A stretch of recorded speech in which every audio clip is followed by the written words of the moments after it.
প্রতিদিন ব্যবহার করা যায় এমন 10টি সেন্টেন্স শিখব যা আপনাদের কমিউনিকেশন স্কিলকে নিয়ে যাবে এক লেভেল উপরে। কারোর সাথে দেখা হলে আমরা বলি না কি অবস্থা বা দিনকাল কেমন কাটছে, এটাকে সুন্দর করে আমরা ইংরেজিতে বলতে পারি হাউজ ইট গোয়িং। এক্ষেত্রে হাউ ইজ কে সংক্ষিপ্ত করে হাউস বলা হয়। ধরুন আপনাকে এসে কেউ জিজ্ঞেস করলো গাছের পাতা কয়টি কিংবা আকাশের তারা কয়টি, এই বিষয়গুলো নিয়ে আপনাদের কোনো ধারণা নেই, সেক্ষেত্রে আমরা ইংরেজিতে বলতে পারি I have no idea.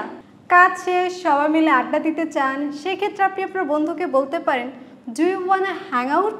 Hang out অর্থ একসাথে সময় কাটানো, সেটা খেলতে পারেন, আড্ডা দিতে পারেন, ঘুরতে পারেন, আপনার ইচ্ছা।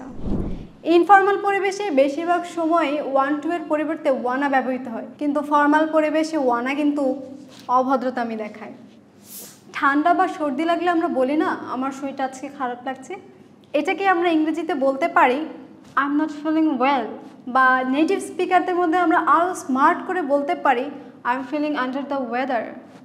হ্যালো, এক সেকেন্ড, একটা মিটিংয়ে আছেন বা একটা বৈঠকে আছেন, এমন সময় আপনার জরুরি একটি কল এলো, ধরতেই হবে। এক্ষেত্রে আপনি বলতে পারেন excuse me I have to take this. Hello, ইস আমার মনে হয় দেরি হয়ে গেল, আমাকে যেতে হবে। এই কথাটাই আমরা ইংরেজিতে সুন্দর করে বলতে পারি I think I am late, I have to গো।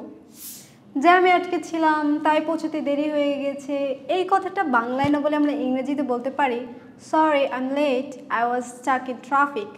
ধরুন আপনার সাথে খারাপ কিছু ঘটেছে বা আপনার সাথে খারাপ কেউ ব্যবহার করলো, এক্ষেত্রে আপনি ইংরেজিতে বলতে পারেন দ্যাটস টেরিবল। ক্রিকেট ম্যাচ চলছে, আপনি জানতে চান কত রান হয়েছে, সেক্ষেত্রে আপনি আপনার বন্ধুকে জিজ্ঞেস করতে পারেন হোয়াটস দ্য স্কোর। এটা শুধু ক্রিকেট খেলার জন্য না, আপনি ফুটবলের ক্ষেত্রেও এটা ব্যবহার করতে পারেন। অস্ট্রেলিয়াকে হোয়াইট ওয়াশ করেছে বাংলাদেশ, এরকম অবিশ্বাস্য খবর শুনে নিশ্চিত হতে জিজ্ঞেস করতে পারেন আর ইউ শিওর। এরকম মজার মজার টিপস অ্যান্ড ট্রিক্স জানতে ফলো করুন ইংলিশ ফ্যান্টাসিকে। দেখা হবে পরের ভিডিওতে, বাই।